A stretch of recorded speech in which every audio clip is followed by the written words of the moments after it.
90 anos que a nossa casa está aniversariando, né? Então, é importante a gente fazer esse estudo pelo seguinte: muitas vezes as pessoas perguntam como uma casa espírita tem o nome de Dom Pedro II. E isso já foi até polêmica de outros tempos, né? Alguns querendo tirar o nome Dom Pedro II, mas nós vamos ver aqui através desse estudo o porquê que essa casa tem que manter o nome Dom Pedro II, que é o Longinos. Esse estudo, as coisas que eu vou trazer sobre Dom Pedro II estão baseados em historiadores. E outra coisa que a gente vai ressaltar aqui: Dom Pedro II é realmente aquele de barbas brancas, porque seu pai, daqui a pouco a gente vai ver, saiu do Brasil deixando ele aqui com 5 anos. Então, nos nossos livros escolares, o Dom Pedro I está de cabelos negros. E ele, que ficou por quase 50 anos governando o Brasil, se apresenta então com essas longas barbas brancas, né? Ele tinha olhos azuis, 1,90 m, né? E como eu disse, o estudo do que eu vou apresentar sobre Dom Pedro II está envolvendo mais ou menos 59 historiadores. Não vou poder ler o nome de todos, mas só para a gente ter uma ideia de que realmente, né, são historiadores de nome, tá? Que trouxeram para nós muitas dessas passagens, bateram em quase todos eles, né? Nós temos um total de 59 historiadores, onde todos os fatos que eu vou narrar aqui bateram em vários livros, né?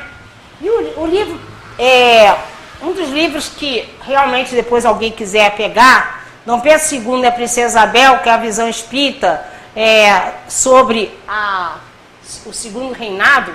Esse aqui está com todos os dados desses historiadores. Então, nós vamos fazer um estudo histórico e ao mesmo tempo espiritual, falando então de Dom Pedro. Mas antes de nós começarmos a falar de Dom Pedro, nós vamos fazer uma alusão ao livro Boa Nova, de Humberto de Campos, que ele mostra para nós que o Brasil, pátria do mundo, né? Coração do mundo, pátria do Evangelho.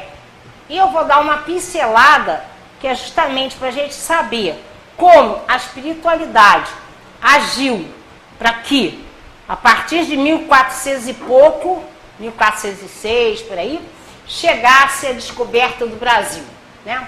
Mas antes, nós vamos lembrar da importância de Jesus no planeta. A gente sabe que o nosso planeta foi criado há 4 bilhões e 500 milhões de anos atrás. O nosso governador é Jesus, e que ele sabia que haveria um momento em que ele precisar vir, encarnar e trazer o caminho. Jesus trouxe o caminho, exemplificou, e vez por outra Jesus vinha à Terra para ver como os homens estavam agindo de acordo com os seus ensinamentos. Então é justamente aí, na época das cruzadas, que nós vamos começar o nosso relato. Lembrando que a grande mensagem de Jesus foi amar a Deus sobre todas as coisas e ao próximo como a si mesmo. E nós sabemos que só amaremos a Deus verdadeiramente quando nos amarmos verdadeiramente como irmãos. E amar ao próximo como a si mesmo, a grande sabedoria de Jesus. Quem não se ama não tem capacidade de amar o próximo. Então, amar o próximo é fazer a caridade, é aquele amor incondicional. É essa preocupação que Jesus tinha ao vir, vez por outra, aqui fazer uma visita no planeta. Então, como eu disse, nós vamos começar o nosso relato por volta do final do século XIV, é quando, acabando-se as cruzadas, Jesus faz essa visita à Terra, em que ele queria saber como estava o progresso, né? E ele veio, o progresso do homem, em que pé estava. E ele veio, então, ficou muito triste, porque o que ele encontrou foi justamente o homem lutando contra o outro. O tempo das cruzadas. Então Jesus, muito triste, se comunica com o espírito Eliú, esse mensageiro encarregado dos problemas sociológicos da Terra. Olha, em alguns livros está Eliú, que é a forma árabe, usada pelo Humberto, ou mesmo em outros livros é Iléu, é o mesmo espírito em forma hebraica. Então Jesus se abre com Eliú, mostrando toda a sua tristeza, né, de encontrar a terra daquele jeito. Ele diz: meu coração se enche de profunda amargura, vendo a incompreensão dos homens no que se refere às lições do meu evangelho. E continua dizendo: por toda parte é uma luta fratricida, como povo de infinitos tentáculos, a destruir todas as esperanças, e eu lhe recomendei que se amassem como irmãos, e vejo-os em movimentos impetuosos, aniquilando-se uns aos outros como os Caíns desvairados. E aí Eliú, né, tentando consolar Jesus, isso tudo está na Boa Nova, tá, do Humberto? Tentando consolar Jesus, né, ele disse: mas pelo menos, embora seja dessa forma, está havendo um progresso, porque o Ocidente está se comunicando com o Oriente, né? Mas Jesus disse que não o povo o homem, né, de forma geral, ele ia acabar tendo que passar por sofrimento, já que ele não tinha aprendido a sua lição. Então Iléu diz para ele: olha, se esses povos infelizes, preocupados com a grandeza material, procuram uma felicidade impossível e marcham para grandes infortúnios coletivos, visitemos os continentes ignorados, onde os espíritos jovens e simples aguardam a semente de uma nova vida. Interessante que o Humberto coloca que é o próprio Eliú que vai sugerir a Jesus essa transferência, né, do seu evangelho para o Brasil. E aí o Humberto destaca o seguinte: trata-se do Brasil, que no firmamento desenhou-se o mais imponente de todos os símbolos. Então eu achei interessante, porque o Eliú que vai sugerir a Jesus, né, mas foi Humberto que nos trouxe essa notícia. Então Jesus, de mãos erguidas para o alto, diz: para esta terra maravilhosa e bendita será transplantada a árvore do meu evangelho de piedade e amor. No seu solo dadivoso e fertilíssimo, todos os povos da terra aprenderão a lei da fraternidade universal. E aí Jesus diz para Eliú que ele vai se reencarnar numa nação muito humilde lá na Europa, e que ele terá um objetivo muito grande, visto que aí Jesus já queria que realmente, né, que houvesse essa transferência do coração do mundo para o Brasil.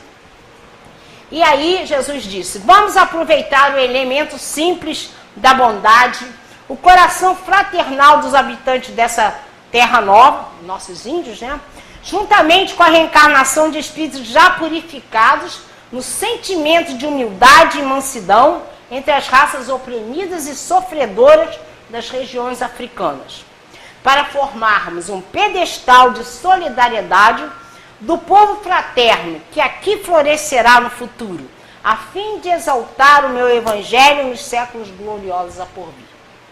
E diz mais, aqui Eliú: sob a luz misericordiosa das estrelas da cruz, ficará localizado o coração do mundo.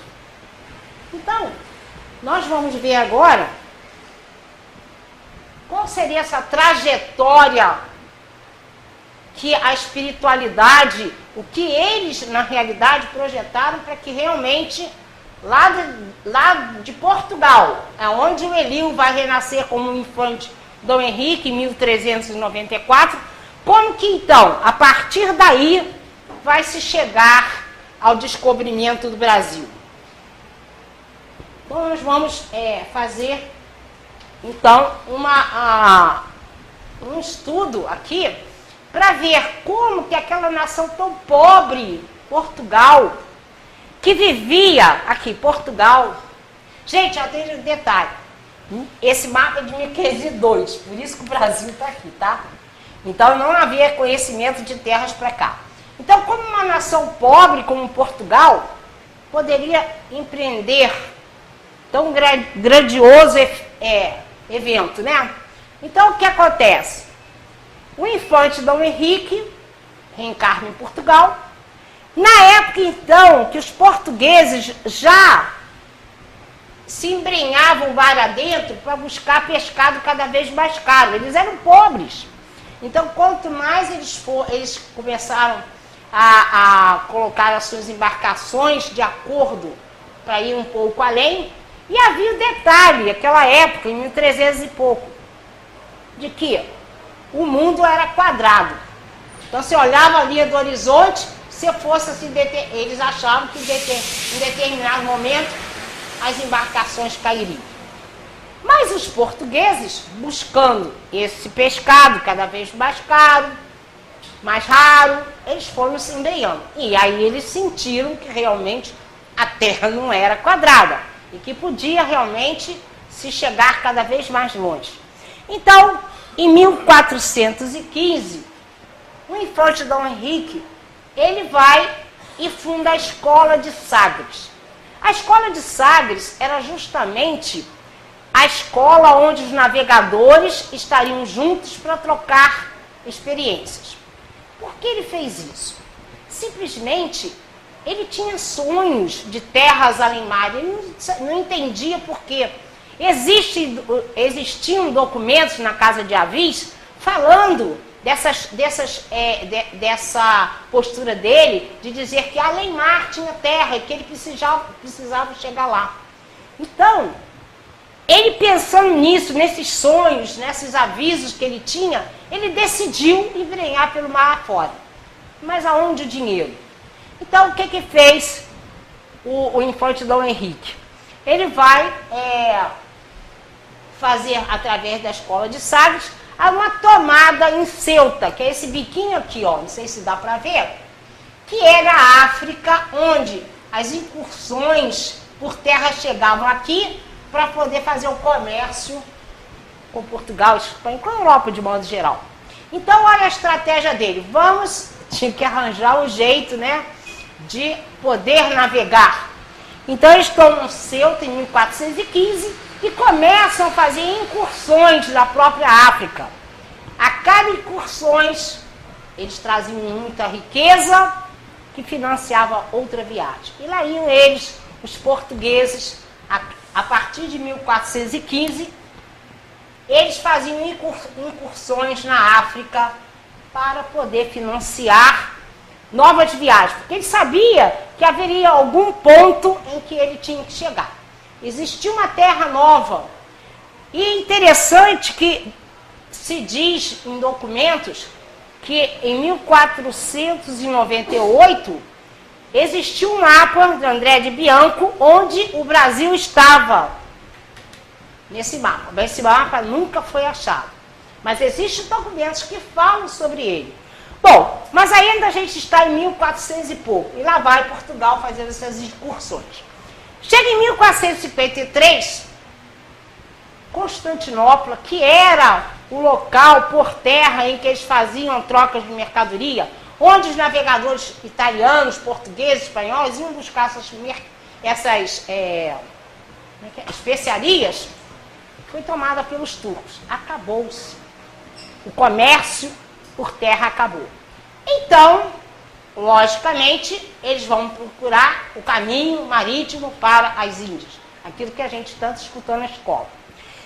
Em 1453, mas Portugal, ele tinha noção do périplo africano para chegar nas Índias.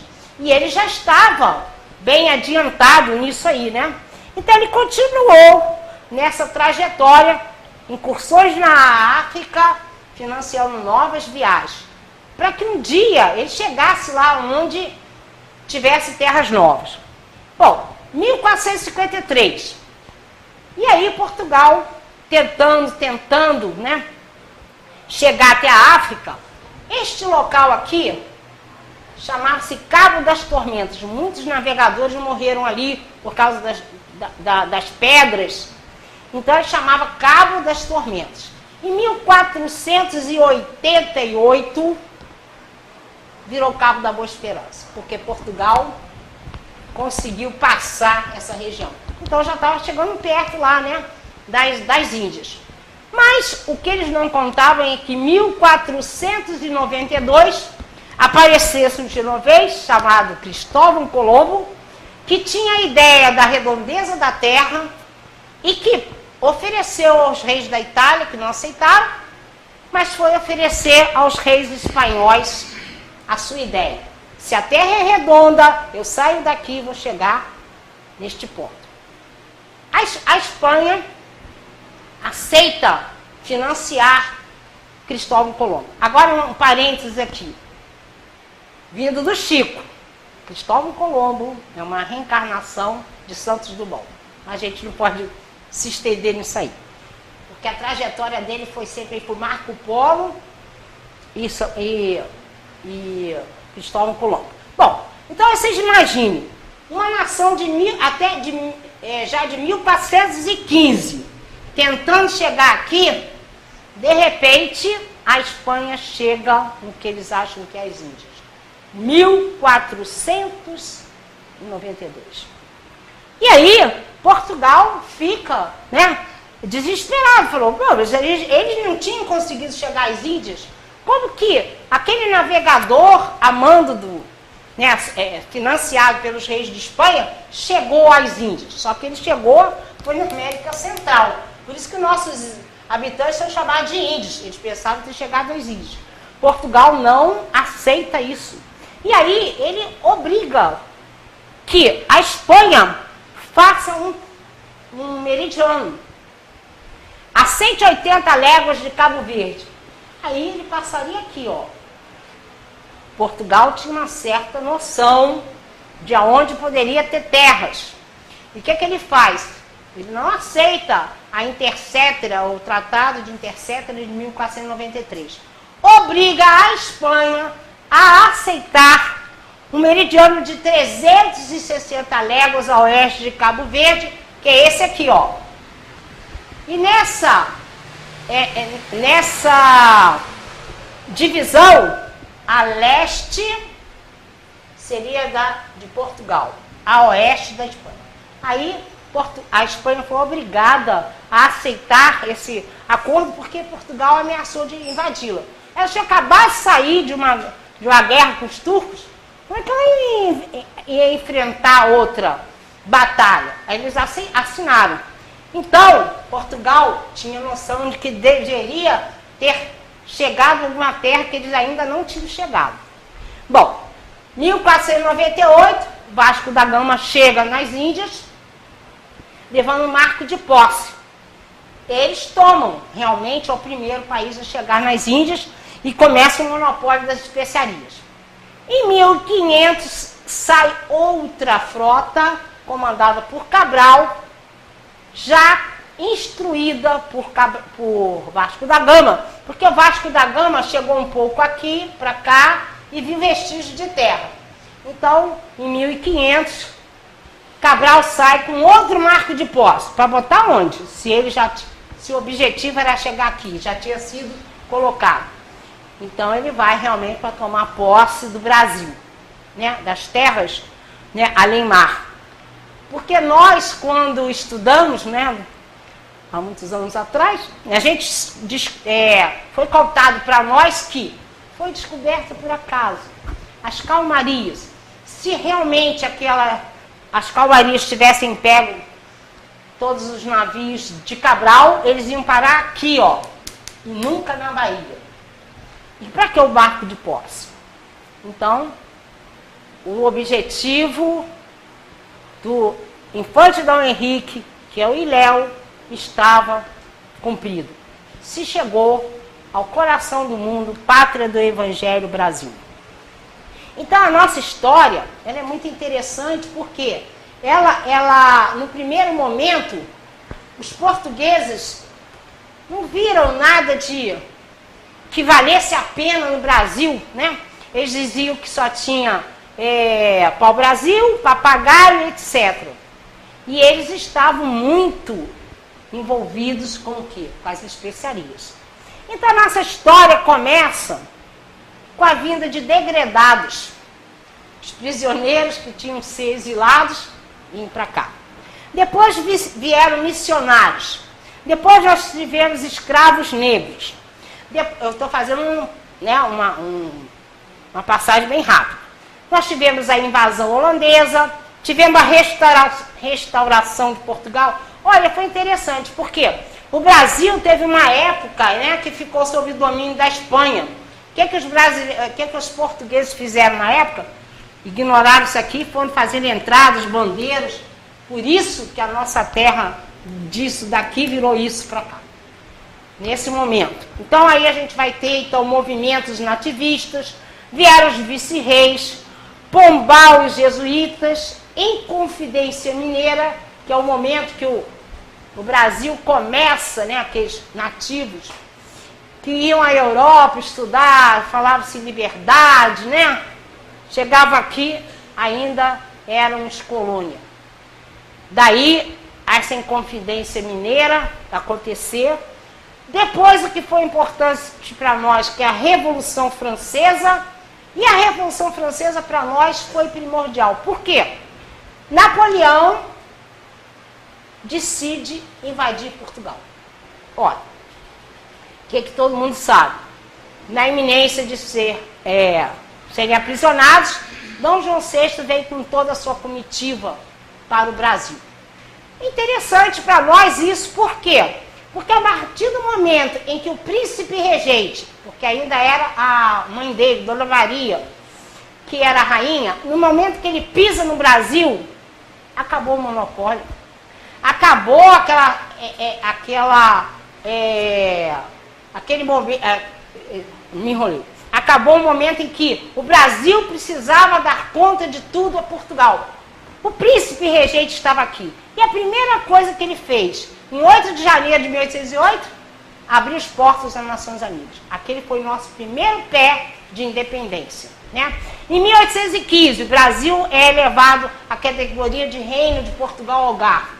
Então deixou de ser oficialmente colônia.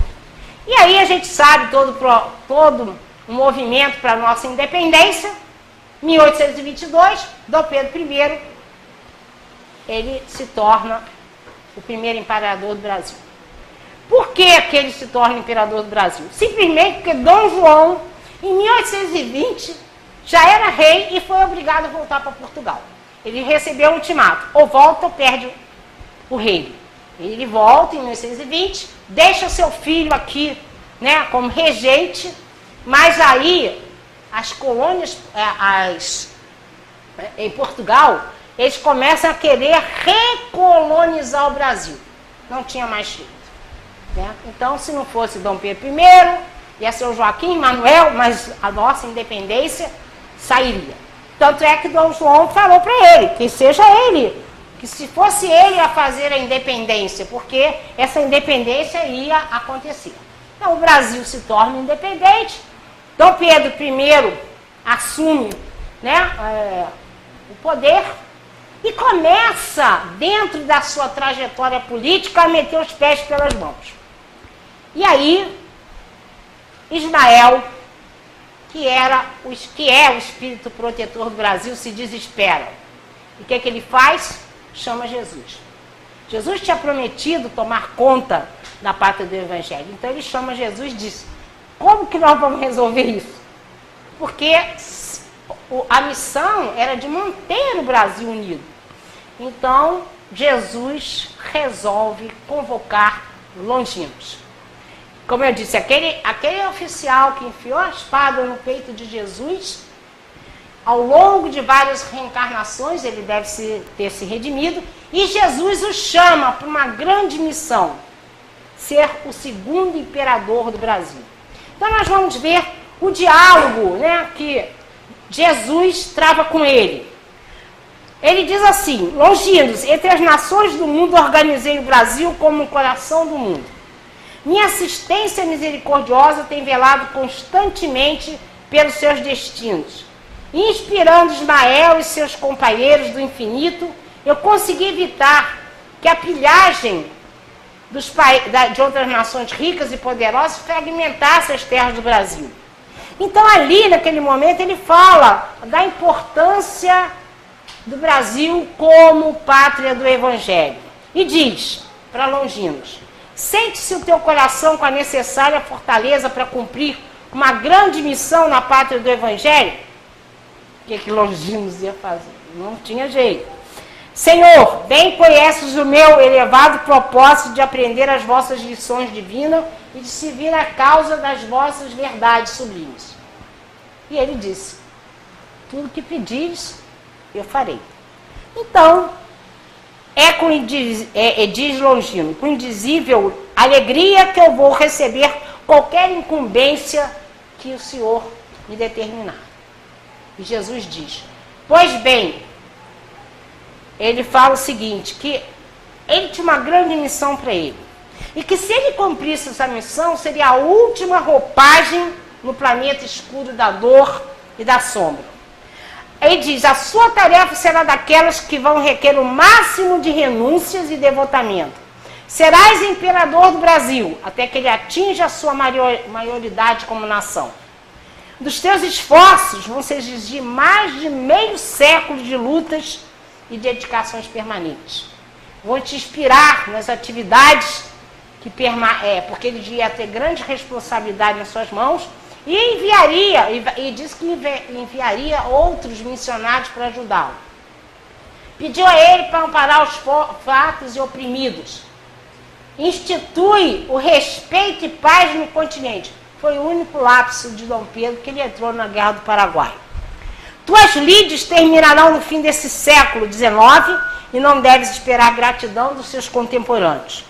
Contudo, vou te amparar o seu coração até o último minuto, onde sofrerás a amargura, né? Mas não será derramado uma gota de sangue ao receber essa ingratidão. Bom, e aí Longinos recebe nessa missão, né? E aí ele vai nascer da família enferma dos Braganças. Nasce em 2 de dezembro de 1825, no Palácio da Quinta da Boa Vista, lá no Rio de Janeiro, Pedro de Alcântara, filho de Dona Leopoldina, a virtuosa, que era esposa de Dom Pedro I, aquele que ia servir no Brasil como um grande imperador e que seria considerado o maior de todos os republicanos. Nós vamos ver por que se fala isso. Bom, então nós vamos ver o ser humano, né, Dom Pedro II. Tem um lápis aqui. Então nasce na Quinta da Boa Vista, Dom Pedro, com o simples nome de... Aqui está faltando o nosso amigo, né, papai? Pedro de Alcântara, João Carlos Leopoldo, Salvador, Bibiano, Francisco Xavier de Paula, Leocádio, Miguel, Gabriel, Rafael Gonzaga. Dom Pedro II. O pai dele ainda tinha mais 6 ou 7 anos. Então, aos 5 anos, ele vai ser deixado pelo pai dele, né? Que vai abdicar em seu favor. E começa, então, a trajetória de Dom Pedro, o Pedro de Alcântara, que só tinha 2 horas por dia para brincar. Porque ele tinha que se preparar para ser imperador. Então, ele estudava, além do português, inglês, francês, alemão, latim. Ele estudava música, dança, pintura, esgrima, equitação. Ele foi astrônomo. Nós vamos ver que o pai dele abriu o Observatório Nacional, ficou 20 anos às traças e ele assumiu. Tinha até um apartamento lá dentro e ele discutia com os astrônomos. O dia do astrônomo é no dia 2 de dezembro, em homenagem a ele. Ele era exímio em matemática, fez um cálculo da trajetória de um asteroide. Então, o que acontece? Ele vai se preparando para ser imperador. Olha, aí começam no Brasil algumas insurreições, pendengas, e eles começaram a ficar com medo de que o Brasil começam a sofrer revoltas. Então eles dão um golpe da maioridade. Então em 1840, Dom Pedro assume aos 15 anos de idade como imperador do Brasil. Olha, aí ele precisava casar, né? Então mandaram, né, várias princesas no mundo inteiro, né, as proclamas para ver se quem queria casar com Dom Pedro. Ninguém aceitou vir para o Brasil. Somente a Teresa Cristina, que era siciliana, uma princesa siciliana muito culta e tudo, e trocaram fotografias. E o interessante é que quando ela casaram, né, por procuração, e quando ela chega, Dom Pedro chorou demais. Porque ela não era nada daquilo do retrato trazia, era gordinha, manca, não era bonita, e ele chorou muito. Mas, ao longo dos anos, a gente vai ver o diário dele, ele disse que foi uma mulher perfeita para ele, uma mulher culta, boa, nós vamos ver. Ela era muito caridosa, então foi a mulher ideal para ele, né? A Teresa Cristina, a nossa imperatriz. Bom, as massas populares reconheciam nele um homem de letras, o filósofo, o cientista, o governante bom e justo, que tão sabia escutar a voz do povo. Todo sábado ele abria no escritório dele, ele tinha um corredor, entrava quem quisesse. Negro que ainda era escravo, pobre, quem fosse, ele atendia. Porque ele achava que justamente esses que não tinham representação política que deveriam ser ouvidos, né? O país tinha mais ampla liberdade de expressão. Então, Dom Pedro sofria algumas, nas charges, sofria algumas brincadeiras com ele. Por quê? Ele tinha um queixo pronunciado, então ele era chamado de Rei Caju, Rei Banana, porque ele era diabético, muitas vezes ficava sonolento. Então nas charges, ó, tá todo mundo, aqui não dá para vocês verem, mas tá todo mundo dormindo. E ele nunca repreendeu ninguém, porque ele dizia que aquilo não era para ele, era para a figura do imperador, né? E interessante que a gente vai ver um depoimento do José Veríssimo, que viveu de 1857 a 1916. Ele falou o seguinte: todos pensávamos como queríamos e dizíamos como pensávamos. Era total liberdade de imprensa, o que não aconteceu logo quando aconteceu a República, né? Então, ele, para todo lugar que ele fosse, ele deveria ser chamado Imperador Constitucional, Defensor Perpétuo do Brasil. Quando ele podia, ele dispensava, né, esse título todo. Durante os anos, ele sempre, durante todo o mandato dele, né, como imperador, ele não aceitava ser chamado de soberano, porque ele dizia que soberano era o povo. E ele tinha uma mania de trocar as vestes, né, imperiais, botava um jaquetão e saía pelo meio da rua, né, conversando com as pessoas, né, muitas vezes fazia doações. Porque quando criança, o que ele mais gostava de fazer era encher os bolsos, né, de moeda de prata e distribuir aos pobres, né, nas poucas horas que ele tinha, né, de folga. Bom, muitos são os gestos de grandeza do imperador.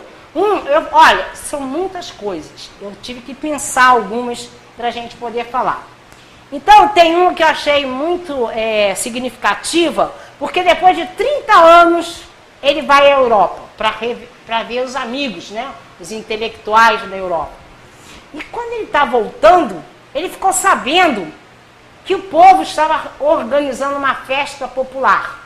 Mas ficou sabendo também que lá no Ceará tinha havido um incêndio muito grande e o povo estava passando a maior penúria.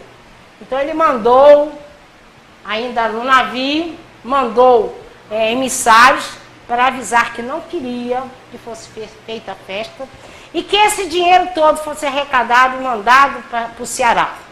Chegando em terra, ele pede ao ministro das Finanças para mandar dinheiro para lá e quando não é mais possível, ele vende joias da coroa para levar para aquele povo sofrido. Ele dizia que não queria ver nenhum cearense morrendo de fome por falta de recursos. Então é interessante a gente pensar o seguinte: essa solução encontrada por ele, por um monarca abnegado, É como se ele estivesse ciente, fora da caridade não há salvação. E o que a gente pode realmente, se fôssemos rotular Dom Pedro, a gente ia falar que ele era a caridade em todos os sentidos. Ele e a família. Dom Pedro II foi incansável no socorro aos doentes, que ele visitava ao longo do seu reinado. Todos aqueles que tivessem em grave padecimento, ele ia lá visitar pessoalmente. Houve em 1885 um surto de cólera. Todo mundo foi embora do Rio. E ele ficou com a família e foi visitar um a um daqueles doentes. E ainda dava mais ou menos, que eu não tenho nem a mínima ideia, 1.500 contos para cada família, né? O detalhe, tudo que a família doava era do bolsinho imperial ou da sua datação, que é o que eles recebiam. Nunca tirava dos cofres públicos. Todos eles, a Isabel, a Teresa Cristina e eles dispunham do seu dinheiro para fazer a caridade. Bom, então, quando a gente vê essa passagem dele de ir, né, com surto de cólera e visitar os doentes, a gente pode fazer uma outra comparação da atitude dele com uma passagem que está em Mateus 25, 36, onde Jesus disse: estive doente e me visitaste. E ele também ia visitar os encarcerados. Bom, foram inúmeros os benefícios custeados pela família real, e era tão justo que eles tinham assim famílias que eles davam feito cesta básica. Era tão justo que quando chegou a proclamação da República, o governo provisório continuou dando para aquelas pessoas, porque eram realmente necessitados, né? A gente lembra que os historiadores falam o seguinte, que os pobres de São Cristóvão recebiam donativos da mãe dos pobres, a imperatriz Teresa Cristina, né? Porque eles mantinham muitos lares através do seu dinheiro. Paulo Roberto Viola, um desses historiadores, diz que uma soma considerável de dinheiro saía do chamado bolsinho imperial para a caridade. O mesmo fazia Isabel, ela programava viagens e acabava estourando seu dinheiro, porque quando ela via necessidade, ela doava seu dinheiro. Diz a historiadora Lilian Moritz Schwartz que a falta de pompa do nosso monarca e da sua família era tão evidente que algumas vezes os demais integrantes da comitiva se destacavam em comparação ao pobre imperador, porque ele se vestiu modestamente. São muitas as histórias que mostram, né, esse espírito magnânimo dele, né? Um outro caso interessante, ele vai se hospedar, né, numa hospedaria, e aí descobre que o dono estava cheio de dívidas. O que Dom Pedro faz?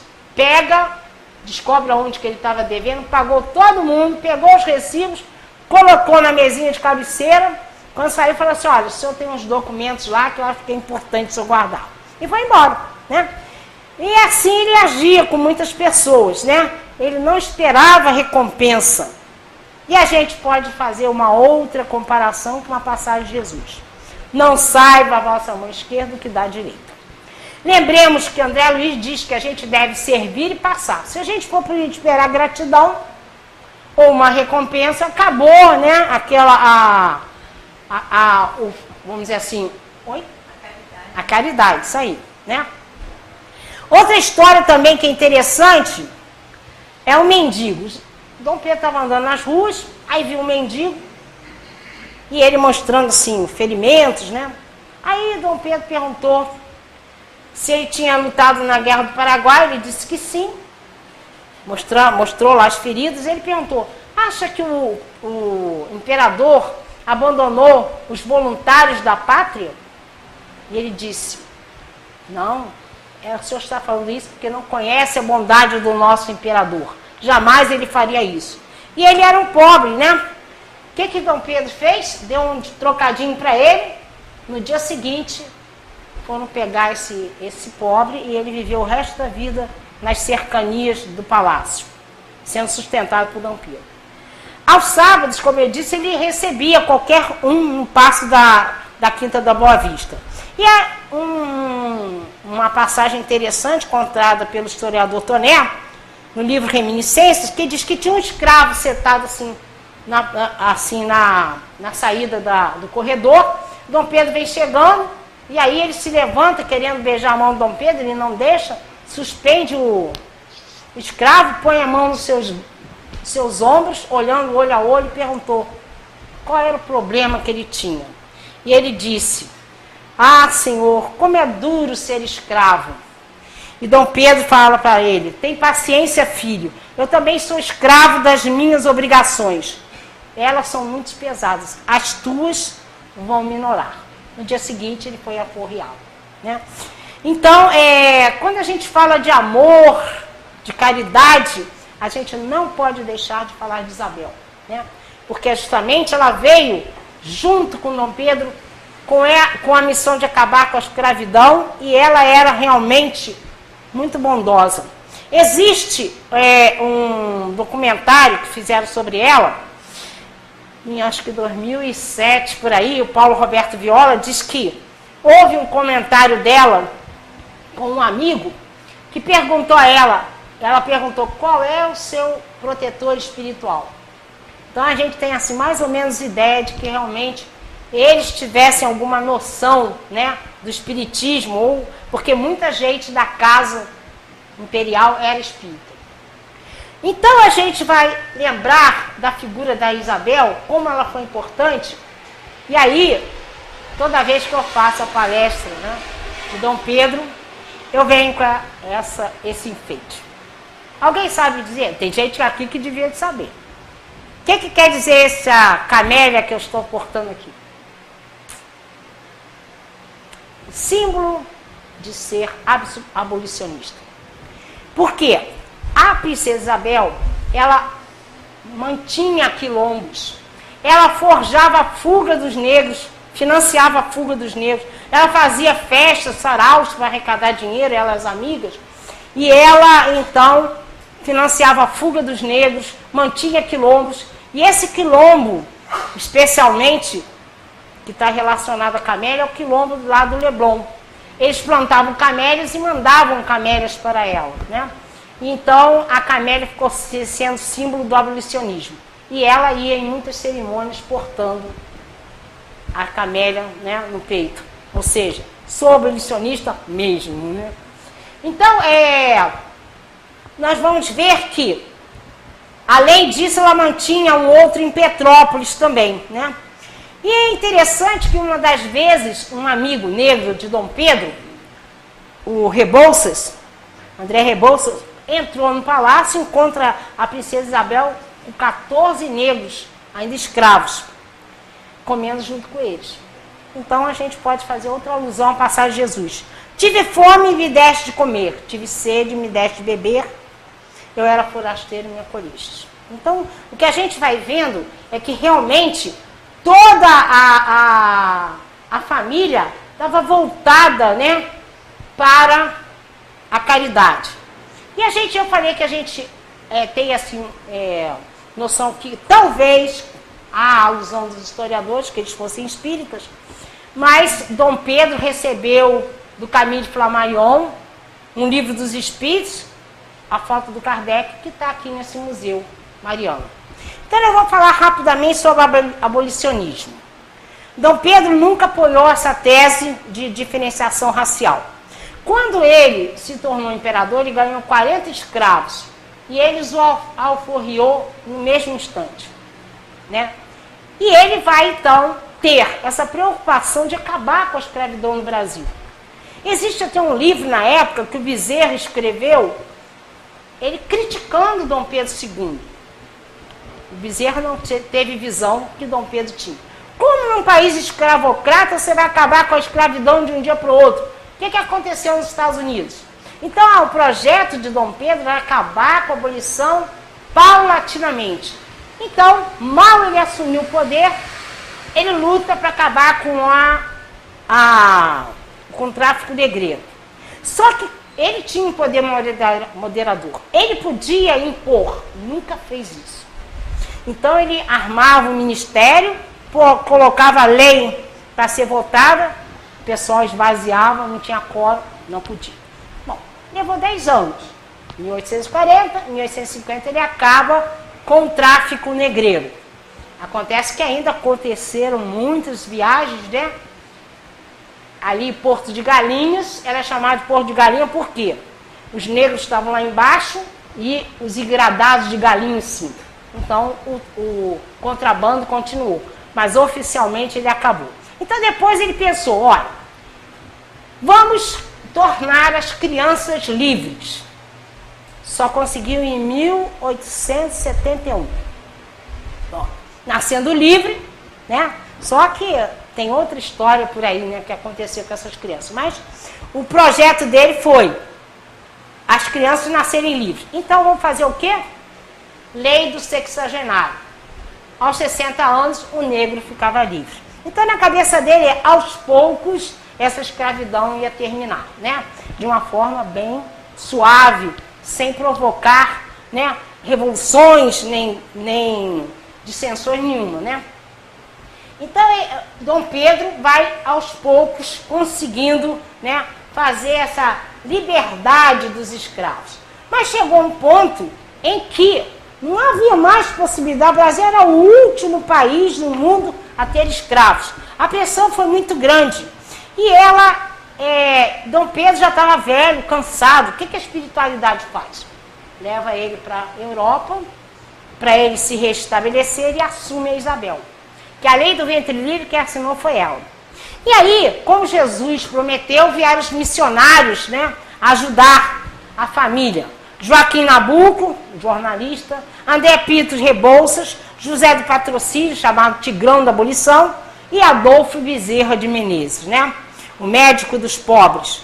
Que eu disse que Adolfo Bezerra, ele fazia pressão, mas só que ele não teve na época aquela visão de Dom Pedro.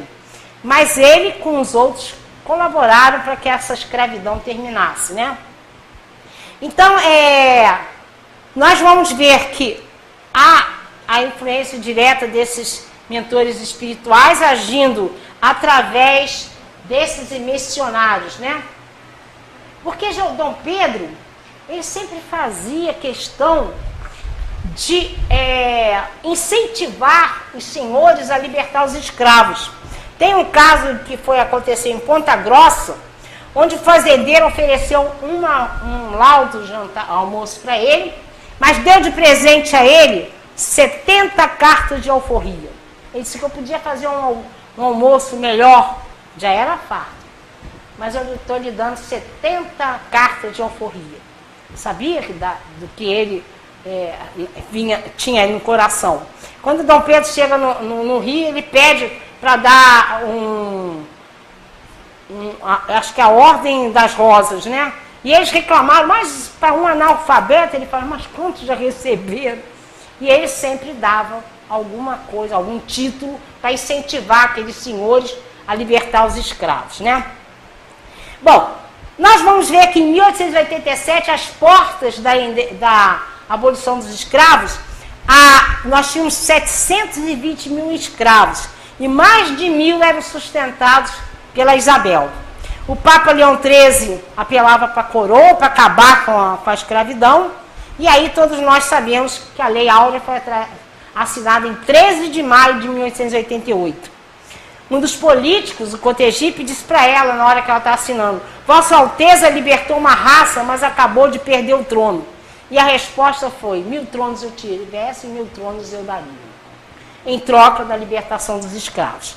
E como Jesus falou com João Longinos, chegou o momento da ingratidão. E a história da proclamação da República foi muito interessante, porque o Marechal Deodoro da Fonseca era amicíssimo de Dom Pedro. Ele foi envolvido, ele estava até doente em casa, e na realidade foi o Benjamin, eu fiz uma crônica histórica sobre o Benjamin Constant, ele foi o articulador da República. Ele envolveu todo mundo, fez um monte de histórias lá, não sei o quê, e pegaram o Deodoro, levaram ele, vestiu a farda, foi lá, proclamou a República e voltou para casa. Ele só atravessou a rua, ali onde hoje é a Central do Brasil, onde está o Palácio Duque de Caxias. Então, após esse ato, o que eles fizeram? Dom Pedro até chamou o Marechal Deodoro, que não teve cara para ir buscar, né, enfrentar um amigo. Então a gente acha uma coisa interessante. Por quê? Eles assinaram um decreto em 1889 banindo a família real. Ora, se acaba de instalar um novo governo de uma outra forma, era império, virou república, como é que você vai pegar um artigo da lei antiga que caiu, que é o banimento? E aí ainda ofereceram 4,5 toneladas de ouro para ele, sabendo que eles estavam errados. E ele recusou.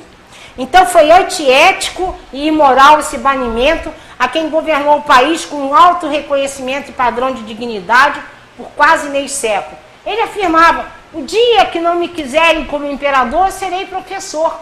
E ele falou: por que não me pediram que eu renunciava depois de 50 anos? Né?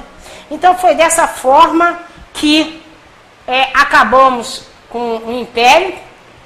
Ele foi banido, teve que sair às pressas, de madrugada, no perigo, toda a família foi banida. E a gente pensa o seguinte: apesar disso, ele cumpria sua missão, e ele estaria entre os eleitos, conforme afirmou Jesus: bem-aventurados que têm fome e sede de justiça, porque eles serão fartos. Então, como Jesus prometeu, gente, não vai dar muito tempo para eu falar quem são os personagens. Todos são primos, parentes de Dom Pedro, né?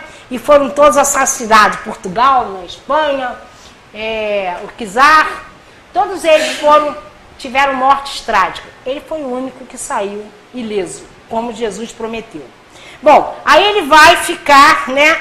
Ele vai para a França, mas 40 dias depois do banimento, a Teresa Cristina não resiste, desencarna, e ele vai se desencarnar em 1891, vivendo pobremente da França, e o desejo dele era ser enterrado aqui. Né? Ele levou até um travesseirinho com a terra do Brasil, para que quando ele desencarnasse, pudesse colocar a sua cabeça sobre o travesseiro. Os brasileiros não permitiram. Na França, depois do desencarne do Vitor Hugo, foi a maior festa que teve, foi em homenagem a Dom Pedro II, né? E que todos os representantes do mundo foram fazer homenagem a ele, menos o Brasil. Aí em 1903 eles colocam um habeas corpus, que foi negado. Somente em 1920 Epitácio Pessoa revoga o exílio. Em 1922 vem os restos mortais dele e da esposa. Em 1939 Getúlio transporta os restos mortais para Petrópolis. Em 1971 veio da princesa Isabel. Bom, rapidamente, que ainda dá tempo, a gente falar a relação dele com a ciência. Todas as viagens dele tiveram cunho cultural. Os amigos dele, Levi Scarol, Júlio Verne, Vitor Hugo, né? E ele era uma pessoa, Pasteur, ele foi o primeiro a financiar as experiências de Pasteur. Ele que financiou Carlos Gomes. Ele viu um jovem e, se o jovem não estivesse estudando, ele financiava o estudo daquele jovem na Europa e os trazia de volta. Eu fiz uma vez no União uma palestra e um senhor levantou o dedo, depois que acabou a palestra, falou: meu tataravô tinha 17 anos, Dom Pedro chegou perto dele, perguntou se ele tinha estudado, ele disse que não teve condições, que ele tinha que sobreviver, era órfão. Ele financiou os estudos dele e os trouxe de volta, ele deu aula em Belmiro, Braga, não sei o quê. Então ele fazia muito disso mesmo, né? Então olha só, eu falei que ele tinha um apartamento, né, no Observatório Nacional, e que ele, como astrônomo, se destacou também. Ele patrocinou a exposição na Filadélfia, em 1876. E um fato interessante, em 1876, foi que ele foi nessa exposição, está o Grambel lá com o telefone, ele é apresentado ao telefone, e aí ele pega o telefone, fala. Não, primeiro ele diz: ser ou não ser, esta questão. Põe o telefone assim e fala: esta coisa fala.